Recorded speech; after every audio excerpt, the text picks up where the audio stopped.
ఏం కొట్టుడు పోర్రి, అర్రర్రే బాదుడు కాదు, లాఠీ చార్జిల్లా ఆరితేరినవని పోతే వాళ్ళెంత ఆరితేరిరో చూపెట్టిర్రు బీహార్ కార్మికులు. పోలీసోళ్లను ఊత కొట్టుడు కొట్టిర్రు.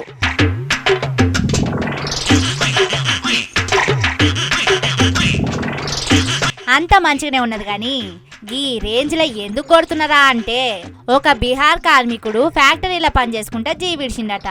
సూర్యాపేట జిల్లా పాలకవీడు తానా డక్కన్ సిమెంట్ ఫ్యాక్టరీ ఉన్నది. గా ఫ్యాక్టరీల కొలువు చేసే ఒక కార్మికుడికి పని చేసే తానా గాయాలై దావకాన్ల జీవిడిచిందట. మరి నష్టపరిహారాల కాడనో జాగ్రత్త చర్యల కాడనో పంచాదైందట. న్యాయం చేయాలని కార్మికులు ధర్నాకు దిగిర్రు.